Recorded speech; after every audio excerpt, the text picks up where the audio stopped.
Presentamos de inmediato a nuestros contertulios de esta noche. Nicolás Izaguirre. Buenas noches, Nicolás. Gracias por estar aquí. Alejandro Kraus, muchas gracias por estar acá. Francisco de la Maza, muchas gracias por estar acá. Es primera vez que lo tenemos esta temporada, al menos, así que un gusto de tenerlo, Francisco. Muchas gracias. Y Rafael Berguán, muchas gracias Don también. Matías. Hola.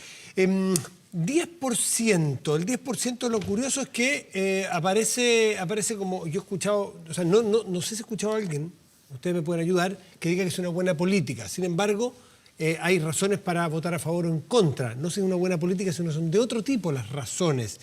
Y una de las razones de la oposición, por ejemplo, Alejandra, es el gobierno llegó tarde. ¿Esa es la razón? ¿Y qué te parece a ti lo que está pasando con esto? A ver, es decir, tengo clarísimo que llegó tardísimo.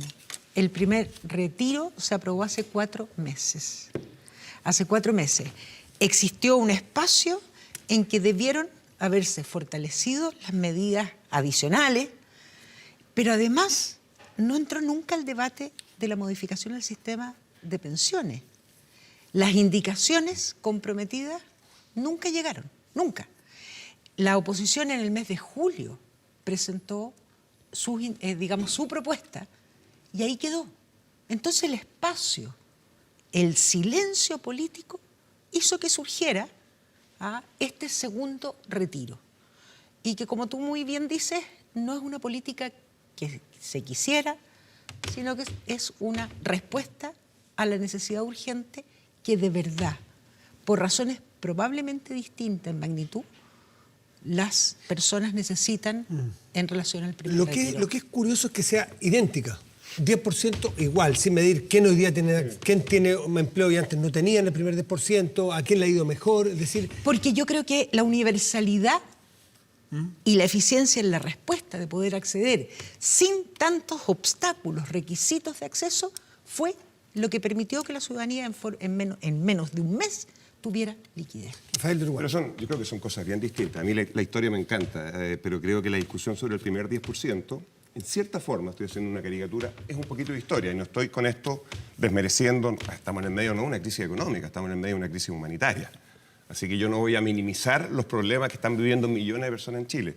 Dicho eso, el primer 10% se puede entender en un contexto que yo creo que el mismo ministro de Hacienda varias veces reconoció en términos de, y yo lo he dicho en este programa, en términos de dejar muy claro los problemas que tiene el Estado en general.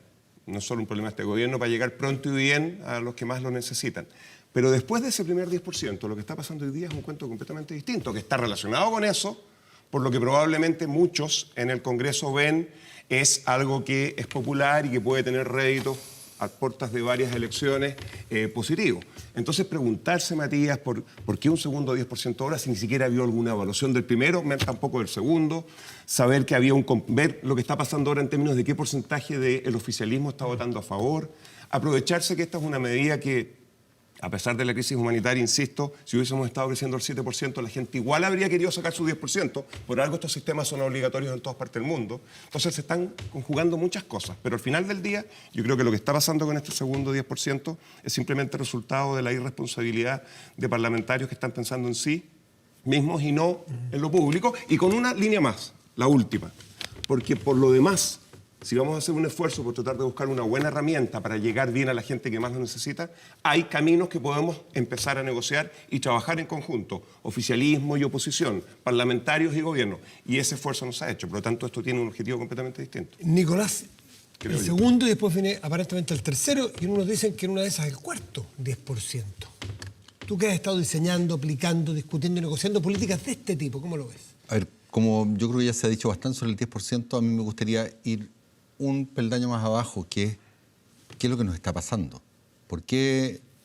Porque no hay dos personas que opinen que retirar el 10% es algo que es favorable para la enorme cantidad de los trabajadores chilenos, porque obviamente, salvo los que tengan pensiones muy bajas en que el Estado le va a poner suplemento, las otras personas se van a empobrecer en su vejez. Entonces, ¿por qué además una pandemia la tenía que financiar la propia familia con sus ahorros previsionales o con sus ahorros en el sistema de seguro de cesantía?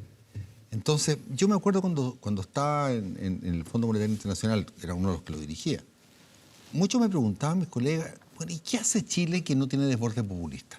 ¿Que no tiene? Que no tiene desborde populista. En ese tiempo, claro, Chile era famoso por su superávit y todas las cosas.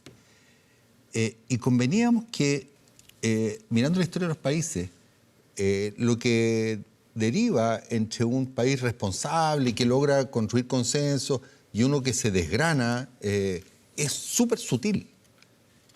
Y nosotros pasamos esa sutileza. ¿Rompimos esa sutileza, Nicolás? Claro. Ahora, ese es el punto que tenemos que conversar. ¿Y te sientes Déjame tu hacer- sector? Solamente te dice el prolegómeno, ahora déjame hacer el punto. Yo creo que nosotros tenemos un sistema, un régimen político completamente perverso. ¿Qué sacamos de decir los parlamentarios son unos irresponsables o no saben sacar las cuentas?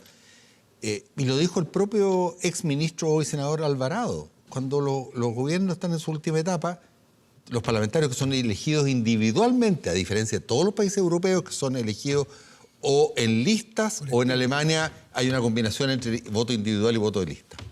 Entonces, ese es el sálvese quien pueda, lo dijo el propio ministro Alvarado. Entonces, tú tienes una tendencia metida dentro del sistema, además porque los gobiernos, por nuestro régimen político, van a ser todos de minoría, y a mí me preocupa extraordinariamente no solo que este sea un pato cojo, sino que el próximo presidente o presidenta parta desde el primer día con pato cojo.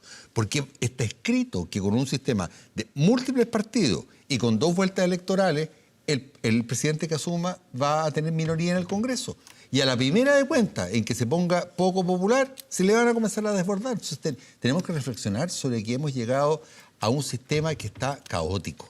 Y por algo, Matías, todos los países desarrollados del mundo, con la excepción de Estados Unidos, sobre el cual podríamos hablar, tienen lo que se llama regímenes políticos colegiados. No son sistemas casi monárquicos de un hiperpresidente.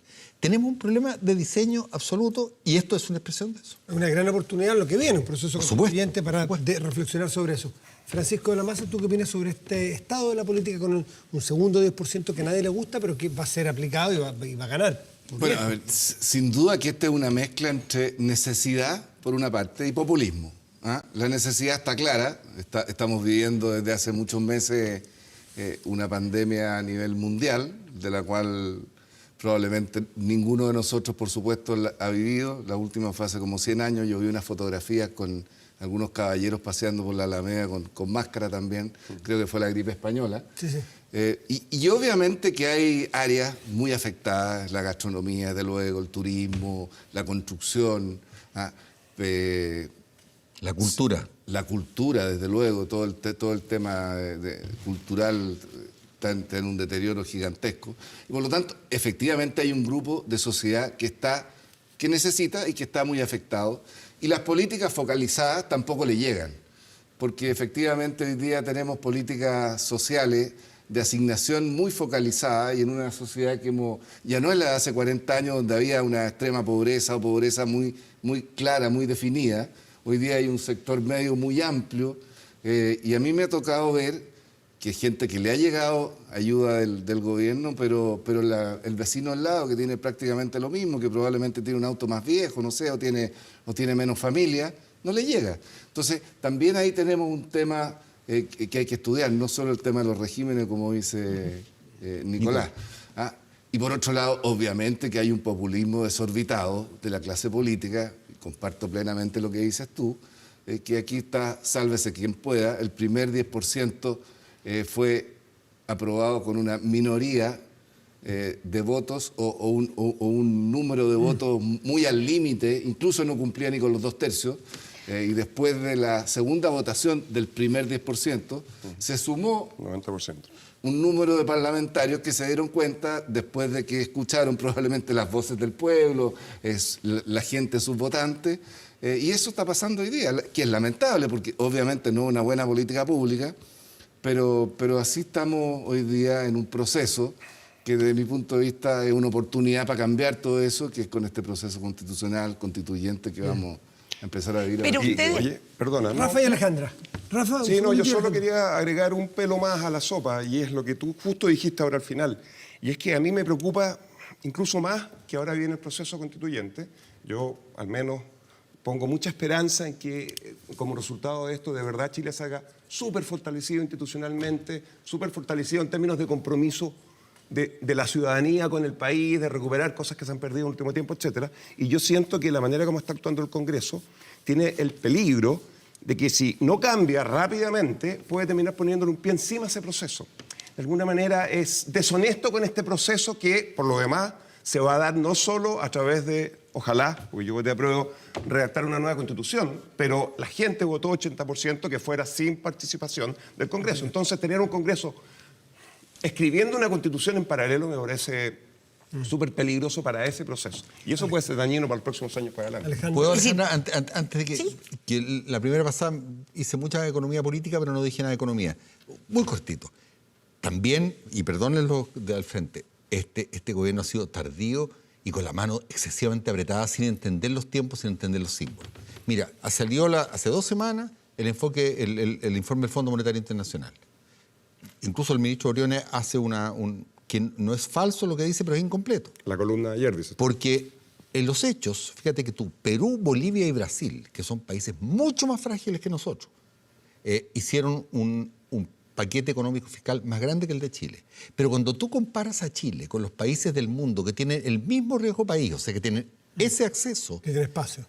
ni la mitad como porcentaje del PIB. Entonces se buscaron este problema porque la verdad de las cosas es que yo fui un ministro súper ortodoxo, había espacio fiscal para haber llegado a la familia con apoyo, sin tanta letra chica, y como te digo, como esto es un equilibrio sobre el filo de la navaja, si te demoráis mucho se Alejandro. te sube la leche. A ver, Nora, pero para complementar lo que dice Nicolás, el ministro Briones empezó a gastar en el tercer trimestre, cuando ya habíamos pasado parte de la pandemia y de la crisis de la cuarentena, y eso agudizó la situación. Pudo haber sido antes.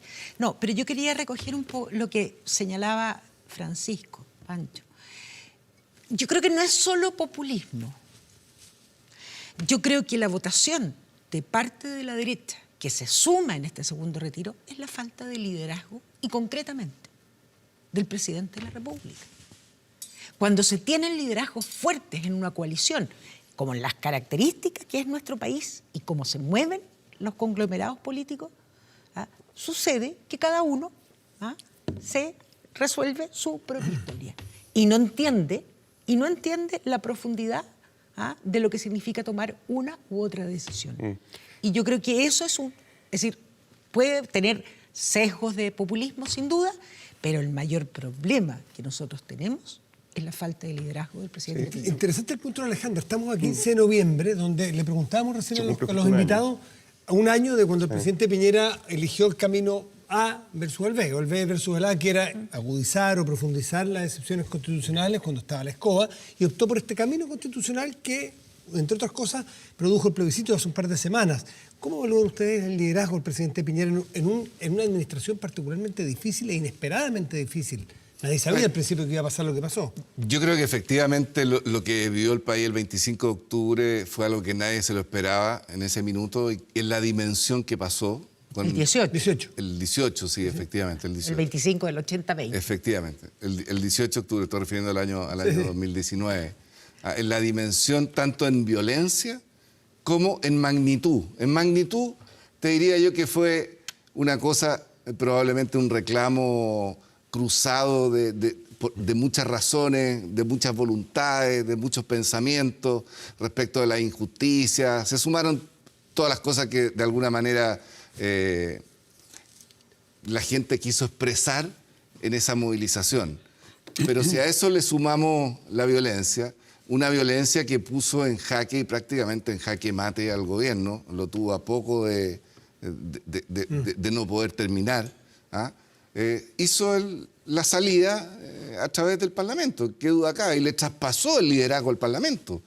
Si desde mi punto de vista, ese acuerdo que se hizo en la noche del 15 de noviembre, que finalmente todos lo vimos, un acuerdo además extremadamente politizado, parlamentarizado, porque no participaron ni alcaldes, ni gremios, simplemente el Congreso. A mí también me parece que es parte de lo que está pasando hoy día a nivel del rechazo del sector de la gente en general con la clase política. Bueno, puso al presidente con un solo mandato, el plebiscito y el resultado de ese plebiscito, que lo vamos a ver plasmado, que ojalá se plasme adecuadamente, el día que efectivamente tengamos una nueva constitución. Y el Porque liderazgo. ese es un proceso que todavía es muy incierto desde mi Francisco, punto de ¿qué te vista. parece lo que te voy a decir? A mí, voy a decirlo abiertamente, aunque entiendo perfectamente las carencias de las personas, lo he dicho. A mí el 10% me parece una mala política y me parece casi una vergüenza que la gente que retira de altos ingresos no pague impuestos. Me parece casi una vergüenza. Ah, no, yo comparto eso plenamente. Bueno, no, yo sé que tú lo compartes, pero lo estoy diciendo desde este lado, yo desde la centroizquierda. Ahora, dicho eso, nosotros tenemos una crisis incubándose, que sería injusto echarle la culpa al presidente Piñera porque viene, ¿cierto?, de los pingüinos del primer gobierno de la presidenta Bachelet. Pero convengamos que la falta de sintonía política con los símbolos de lo que le está pasando a la gente, que todavía desgraciadamente tiene parte importante de la centro derecha, que se expresó en Las Flores, en Levántese temprano, etcétera, etcétera, que tuvimos la tremenda revolución estudiantil durante Piñera 1 y ahora, o sea, Piñera 2 empezó tratando de bajarle los impuestos a los ricos. O sea, pero es que era como mostrarle la capa al toro.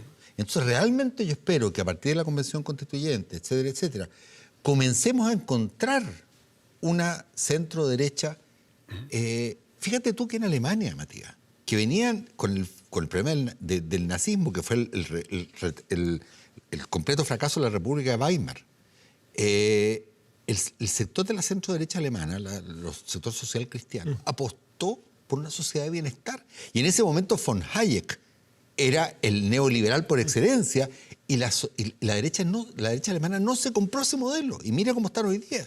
O sea, aquí yo creo que de una vez por todas tenemos que entender que el modelo neoliberal, que no es lo mismo que la economía neoclásica, de la cual yo creo mucho, el modelo neoliberal se define RIP. ¡Chao! Rafa Berguán es economista y pertenece a una derecha en que me gustaría saber si se estima que el neoliberalismo o el sistema o el modelo que veníamos RIP, y si tiene que tomar el camino alemán, por ejemplo. No, yo voy a parecer seguidor de Lavín. En otro programa alguna vez dije hace como 7 años atrás, somos Bueno, todos aquí tenemos al amigo. socialdemócratas. Lo dije, somos todos socialdemócratas. Y tenía sentada a la Mónica González al frente, tenía a Alberto Mayor al lado y saltaron. Dijeron, yo no lo soy. En general, cuando uno se dedica a la academia, cuando uno ha estado pensando en política pública durante 30, 35 años de su vida, es muy difícil comprarse extremos. Los modelos son todos falsos y uno sabe que la realidad es muy compleja. Y uno encuentra elementos en el mundo nórdico que podrían ser considerados neoliberales y otros elementos que son propios de una sociedad de bienestar. Por supuesto que los matices importan. Así que a mí el juego este de atacar o defender una determinada caricatura de la realidad me parece poco útil, porque no creo en esas caricaturas. Creo que existen y hay personas que las defienden y que les gustaría aplicarlas, pero afortunadamente la mayor parte de las veces esas personas, bueno, en Chile sí, durante la dictadura probablemente se aplicaron. En parte también porque era parte de un proceso, hay cosas que no sabíamos, venía una respuesta a la unidad popular, también hay que poner las cosas en contexto. Pero dicho lo anterior, a mí me parece, y aquí voy a ser humilde, que para un economista es algo difícil de hacer, yo creo que la economía no es tan... A ver, yo creo que el paraguas es el sistema político, y yo me cuelgo aquí de lo que dice Nico. El paraguas es el sistema político. Si el sistema político funciona mal, la economía no tiene cómo funcionar bien. Así es. La economía depende del sistema político. Y yo quiero hacer solo un comentario. Hemos tomado decisiones durante un rato ya bastante largo. Partamos por el 2005 y luego viene el 2015 con respecto a nuestro sistema político y el régimen electoral. Y yo creo que en ambos casos, si bien uno siempre puede encontrar elementos en la discusión académica para uno y otro lado, en ambos casos tomamos decisiones que son tremendamente dañinas para ayudar a que la economía funcione bien, dado este paraguas político. La bajada a 4 años sin reelección hace muy difícil imaginarse a largo plazo. Más en un país, perdona Francisco, más en un país que estaba en ese momento empezando ya de verdad a ver la mitad del camino al desarrollo y empezando a pedir cosas desde la ciudadanía que antes eran impensadas, con las tensiones que eso significa. Entonces, y ahora el 2015, a mí la fragmentación no me gusta nada. ¿Cómo podéis gobernar con 15 partidos en el Congreso? Es súper difícil. Entonces, el contrafactual no lo conocemos. La Alejandra representa en esta mesa la democracia cristiana, que a lo mejor el nuevo espacio constitucional que se genera a partir del próximo año va a ser clave para ver para dónde mueve la aguja frente a nuevos sistemas políticos, nuevos sistemas sociales y económicos. Me gustaría saber cómo cree que la democracia cristiana va a actuar. Vamos a hacer una pausa, Alejandra. Tiene unos minutitos para que piense. Volvemos en Estado Nacional. De vuelta en Estado Nacional, Alejandra Kraus tenía la palabra. El papel que va a jugar la democracia cristiana que representa en esta mesa. Aunque... Va. A ver, yo creo que la democracia cristiana, al igual que los otros partidos políticos, en el proceso constituyente, por ser un proceso político distinto a los electorales propiamente tal, van a ser absolutamente claves, probablemente los que tengan larga tradición y compromiso con la democracia y con el futuro. Porque, ¿sabes, Matías? Yo creo que los partidos políticos tienen que ser tremendamente cuidadosos en esta etapa, porque la ciudadanía también ha pedido respuestas distintas. En consecuencia, aquí no va a ser si eres centro, izquierda o derechas.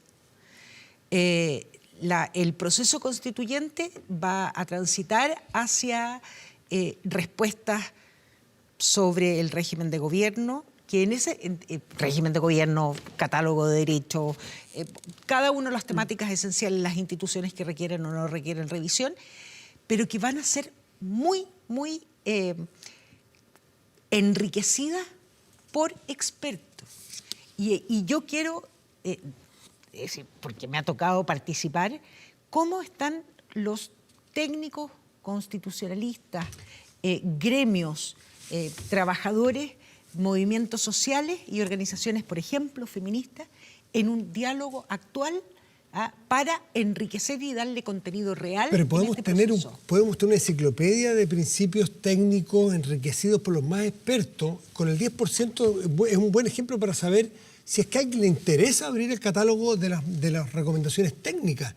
Porque lo que decía David Bravo el otro día, es anecdótico lo que dicen los técnicos respecto de materia previsional. En materias constitucionales, a lo mejor todo el trabajo que han hecho ahora va a valer nada con un Twitter, va a valer nada contra una amenaza. A ver. Pero A ver, No, es que yo esa es la pregunta. ¿Ustedes creen que vamos a converger a la razonabilidad o no? A ver, no quiero... Don Nicolás. Dale, Sí, no, Francisco. yo efectivamente cuando dije al principio que creo que hay una oportunidad porque yo espero que los integrantes se le dé mucho espacio a gente independiente, cosa que no se copen por los partidos. El otro día me topé con Rodrigo Jordán, por ejemplo, que quiere ser constituyente, doy un nombre, y me dice, la barrera para poder postular como independiente, el linte independiente, en época de pandemia, para recolectar firmas, es gigantesca.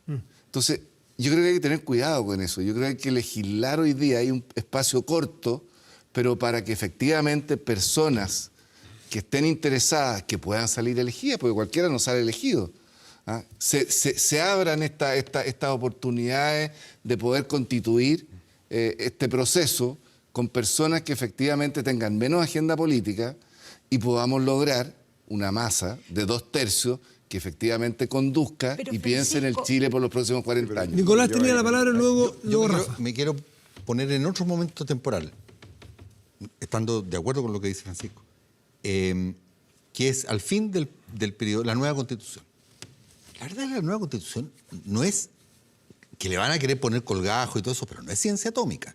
Si basta mirar cuál es el consenso después de la Segunda Guerra Mundial de los países europeos y que tú tienes un Estado social de derecho en que combina los derechos privados con los derechos sociales de un modo armónico. Segundo principio muy importante, el Ejecutivo tiene que ser el único que tiene iniciativa de gasto. Eso es así incluso en el régimen parlamentario de Inglaterra. ¿Por qué? Eso no se está respetando del todo hoy día. Ese es mi punto. ¿Por qué? Porque tu punto, pues Matías, lo que justamente es tan importante lo que tú dices. Para poder tener iniciativa del Congreso de gasto con el 10%, tuvieron que hacer una reforma constitucional que tiene una alta mayoría. ¿Por qué se produce eso? Se produce porque el gobierno está en una minoría absoluta y los parlamentarios que están buscando la votación individual, la centro-derecha se suma a esto. Entonces, es bien captable por qué se produce eso, y es porque tú tienes gobiernos de minoría. ¿Cómo se hace los regímenes colegiados? Tú tienes que tener alineado al presidente con la mayoría del Congreso. De lo contrario, cualquier cosa es posible. Sí, además, bueno, igual yo creo que estamos también, no quiero ser ingenuo, porque los países sí se pueden joder, ¿no es cierto? Pero también creo que hay que reconocer que estamos viviendo un momento que es bien anómalo y que es verdad que ha seguido una trayectoria a la baja en términos de la degradación del Congreso. O sea, al punto que yo hoy día me atrevo a decir que hay varias fuerzas políticas que han dejado de creer en las reglas de la democracia. O sea, partiendo por no reclamar abiertamente contra la violencia, algo que me parece que es esencial para que podamos vivir en comunidad. Dicho eso, igual yo creo que estamos en un mal momento y usar este momento como uno representativo de lo que viene hacia adelante no tiene tanto sentido. A mí me parece que, por ejemplo, y aquí tengo un matiz con lo que decía Francisco, le voy a hacer un contrapunto. Yo creo que estamos, por ejemplo, poniendo demasiado foco en las personas y poco en las instituciones. A mí me parece que está bien, yo entiendo que las personas importan, por supuesto que sí. Pero justamente lo que queremos es cambiar el sistema presidencial que tenemos hoy día, en el que todo descansa en el talento del presidente de turno. Yo prefiero, más que hablar de los Jordán, de los Esquella, que uno puede querer o no querer, respetar o no respetar, hablar de cuáles van a ser los contenidos, aunque hoy día parezca un despropósito. Yo creo que más que hablar de independientes solamente, yo sé que no lo estás haciendo tú, Francisco, pero también hay que recordar, en el otro lado, que no hay democracia sin política y no hay política sin partidos políticos. Entonces... hay un riesgo ahí. Francisco, yo siento quiero aclarar un punto en eso, porque efectivamente yo no estoy tratando de decir que no son importantes las instituciones. Lo que estoy diciendo es que en un proceso donde uno no genere aperturas de participación suficientes, es difícil legitimar lo que son. sobre todo con el resultado de la constituyente 80% versus el mixto 20%, ¿qué te está diciendo la gente? Queremos caras nuevas, gente nueva. No queremos los políticos de siempre. Entonces ahí, si no hay espacio de participación, aunque no salga ninguno, aunque todos los que salgan sean los colegiados, los de partidos, pero el hecho que no haya espacio simplemente va a generar un reclamo. Pero yo creo que es esencial. Yo creo que esta discusión es la discusión del sillón de Donoto, la verdad. Porque creo que tratar de echarle la culpa a los parlamentarios individualmente, mira, pesca al más pintado de los independientes, ponlo en el mismo esquema y al poquito tiempo va a estar igual. El problema, y eso está súper estudiado en la ciencia política, cuando tú tienes parlamentarios elegidos individualmente en un sistema súper presidencial, en que el único poder del parlamentario es presionar al gobierno porque le den alguna cosita o tirar alguna cosa popular para su votación, eso te va a pasar. Alejandra, ahora ¿hay un peligro de canonizar a los independientes solo por serlo y que a su vez, o en contrapartida, es deslegitimar o hundir más a los partidos políticos? Yo creo que lo que decía Rafael es esencial. Nosotros estamos canonizando a los independientes, que además lo que son al final son no militantes. Dejémoslo claro. Pero hay algo que todos debiéramos instar, que es fortalecer, más cuando Nicolás señala, en cada parlamentario elegido por sí mismo, las instituciones y los partidos políticos son absolutamente necesarios para la democracia. La ciudadanía debe vincularse con instituciones. Entonces, suponer que los independientes que no tienen domicilio conocido van a revincular la política con la ciudadanía, eso no lo garantiza. Siento que el primer gran independiente fue Jaime Guzmán, a propósito del gremialismo. Y no sé si hoy día Jaime Guzmán estaría tan feliz con lo que ha ido deviniendo este alejamiento de lo que son efectivamente las instituciones sociales. Francisco Nicolás. Sí, te puedo reclamar una cosa. La gente no se distancia de las instituciones porque sí. La gente se distancia de las instituciones cuando no ve respuesta de acuerdo a la conversación que tiene el Parlamento respecto a la realidad nacional. Ese es el punto de fondo. Si hoy día, obviamente los partidos políticos, yo milito en uno, en la UDI no me he salido nunca, porque creo en las instituciones políticas. Pero el distanciamiento que hay hoy día no es culpa de la ciudadanía. Es precisamente culpa de las instituciones que no han dado el ancho. No han dado el ancho probablemente en los tribunales de justicia tampoco. Entonces hoy día la crisis institucional es una crisis que tienen las propias instituciones de no estar a la altura de las circunstancias. ¿De qué estamos hablando? Cuando estamos hablando precisamente de esto del 10% del populismo, ¿tiene que ver con la ciudadanía o con la institución? Tiene que ver con las instituciones. Por supuesto que tiene que ver con las instituciones. Pero por eso quiero decir que, insisto en mi sillón de Donoto, porque el problema no es tal o cual parlamentario, no son sus condiciones personales, sino que la institución está mal diseñada. Entonces, cuando tú tienes un sistema donde discutes el problema de la inequidad en la educación hace 15 años, donde discute el problema de las pensiones hace N años, donde discute el problema de la salud hace N+1 años, y nada se soluciona, y han habido 14 proyectos de ley. Entonces la gente termina diciendo, bueno, esto es un tongo, esta gente está ahí puro conversando y nosotros les pagamos para eso. Entonces, nuestro sistema político que impide completamente los acuerdos es lo que ha terminado desprestigiando completamente al Parlamento. Pero si tú no cambias esas reglas, pones hasta el más pintado y se va a desprestigiar al día. Si lo que les pasó a Jackson, que son estupendas personas, pero entraron al sistema, no pueden solucionar y la gente le echa la culpa. Último corte y volvemos, Estado Nacional.